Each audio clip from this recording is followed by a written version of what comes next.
Guys, আমি আপনাদের সাথে আজকে একটা গল্প শেয়ার করব, যেটা কিন্তু কয়েক বছর আগের। মূলত আমি কয়েক বছর আগে একটা কবুতরের বাচ্চা এনেছিলাম, যেটা আমাদের কবুতরের বাচ্চার সাথে মানে মানে সেটা বাচ্চাটা মূলত আমাদেরই। অন্য কবুতরের একজোড়া আমাদের একজোড়া কবুতর ছিল, কবুতরের ঘরে দুটো ছানা এসেছিলো। ছানা আসার পরে বাচ্চা দুটো বাচ্চার দুটো মা মরে গিয়েছিল, যার কারণে বাবা কিন্তু তাকে আর বাচ্চাগুলো তোকে দেখতো না। যার কারণে একটা বাচ্চা কিন্তু অলরেডি মরে গিয়েছিলো, যেটা মানে ছেলে বাচ্চা, এবং মেয়ে বাচ্চাটা বেঁচে ছিল। এবং মেয়ে বাচ্চাটাকে আমি নিজে হাতে মানুষ করেছিলাম।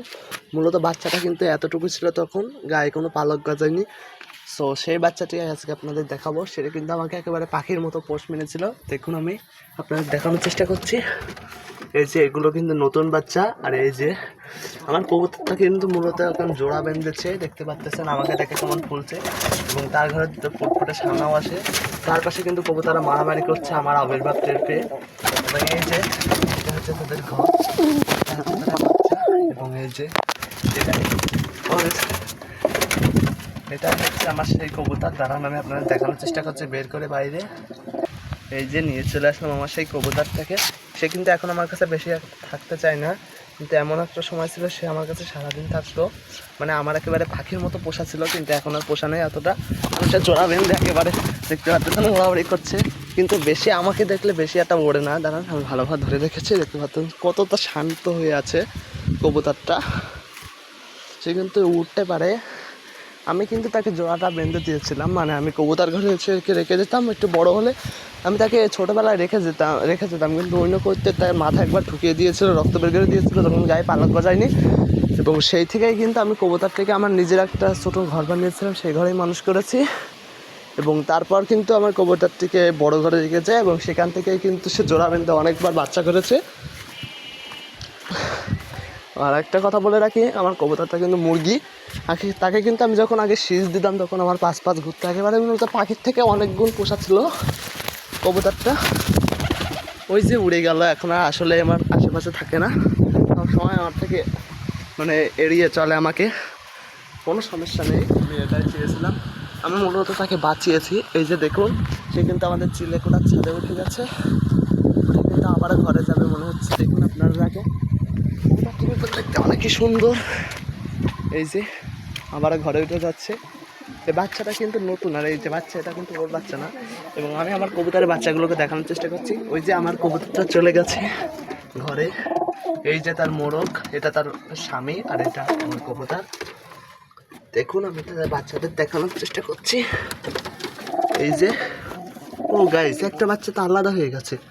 এই যে দুটো বাচ্চা মূলত, কিন্তু এখানে একটা বাচ্চা ছোট এবং একটা বাচ্চা বড়।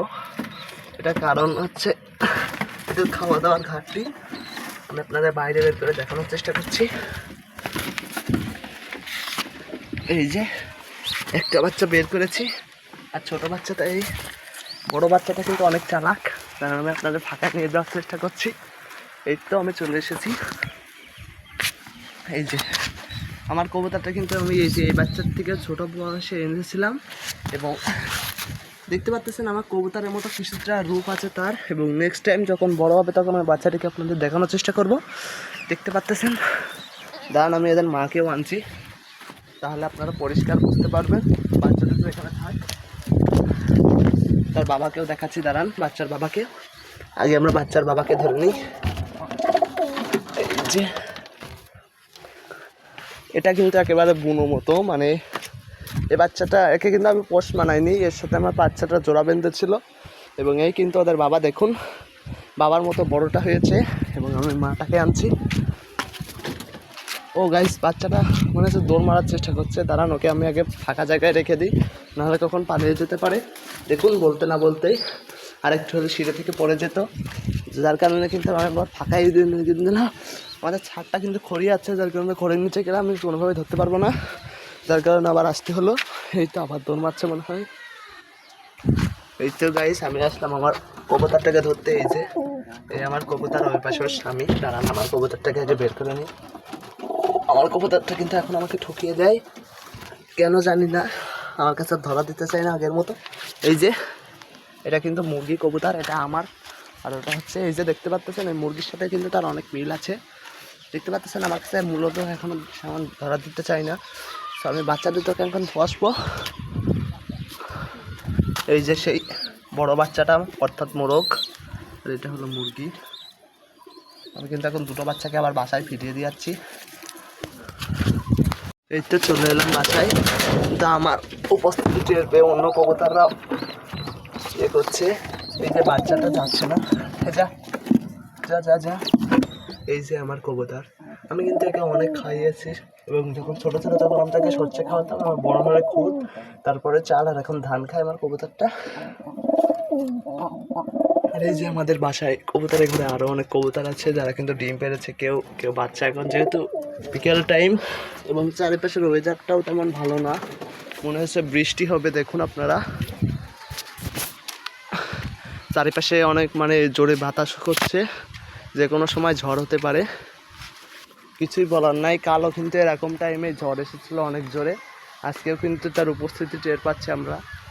দেখুন আকাশটা কিন্তু পরিষ্কার আছে, কালকেও কিন্তু আকাশটা এমন পরিষ্কার ছিল, কিন্তু এই যে বাতাস হওয়ার কারণে আকাশে এই যে মেঘগুলো পূর্ব এবং পশ্চিম দিকে জমা হয়েছিল, যার কারণে কিন্তু বৃষ্টি হয়েছিল মূলত।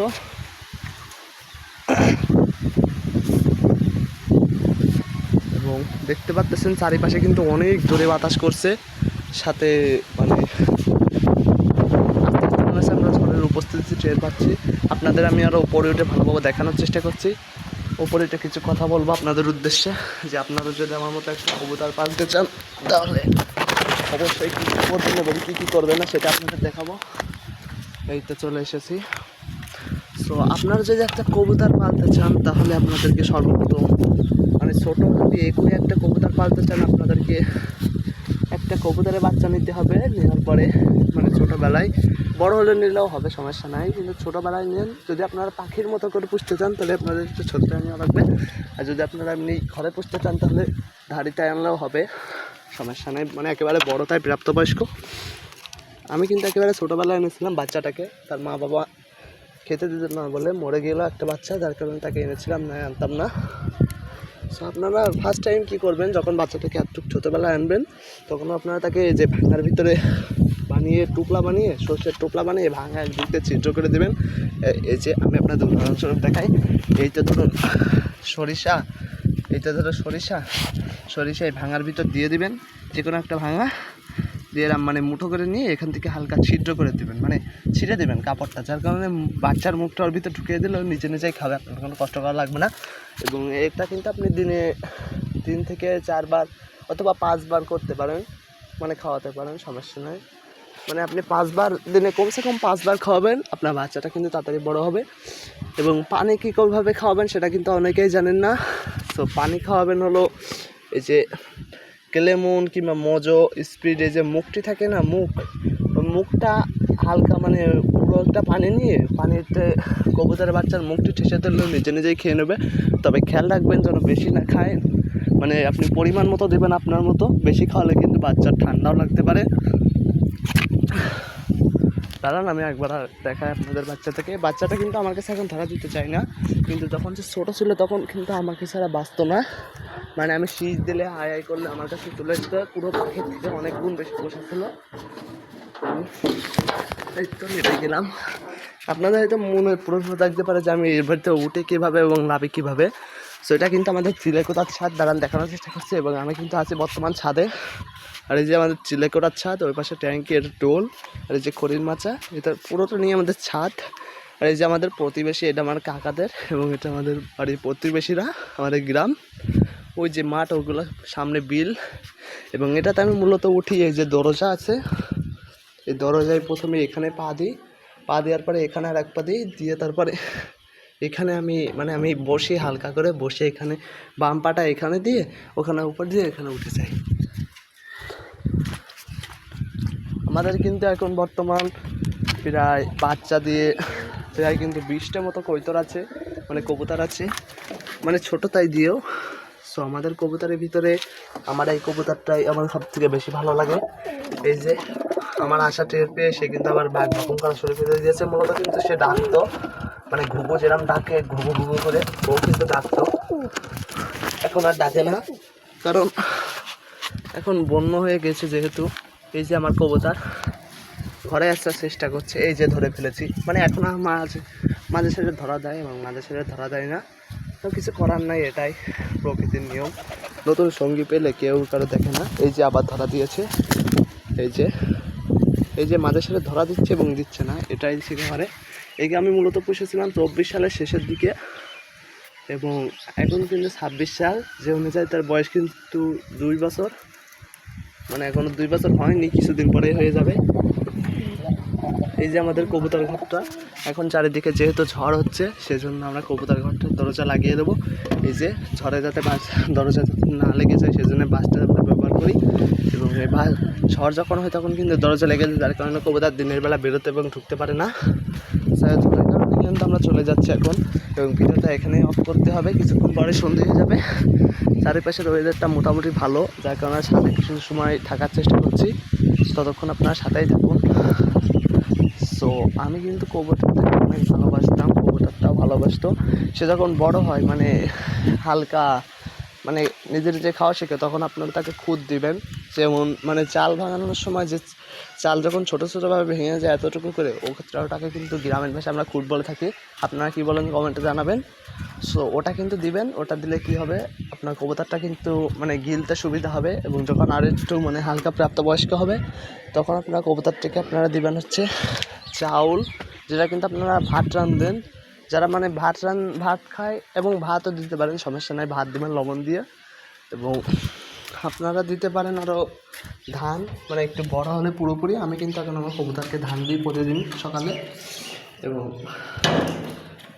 দেখতে পাচ্ছেন বাতাসে কিন্তু দরজা লেগে যাচ্ছে বারবার। ধান দিবেন, ধান দিলে কিন্তু কবুতর দেওয়া অনেক উপকারী। ধান কিন্তু কবুতরের ফেভারিট খাবার। সো গাইস, আপনারা যদি আমার মতো কবুতর পুষতে চান তাহলে আপনারা এই পদ্ধতিগুলো অবলম্বন করবেন। এত থাকার জন্য ধন্যবাদ, সাথে থাকার জন্য। আপনারা সবাই চ্যানেলটিকে সাবস্ক্রাইব করবেন, ভিডিওটাকে লাইক দিয়ে ভিডিওটা শেষ পর্যন্ত দেখবেন, এটাই আমার অনুরোধ। তো সবাই ভালো থাকেন, টাটা, গুড বাই। এবং এমন ভিডিও দেখার জন্য আমার চ্যানেলটি সাবস্ক্রাইব করে দিন। ধন্যবাদ সবাইকে, আসসালামু আলাইকুম।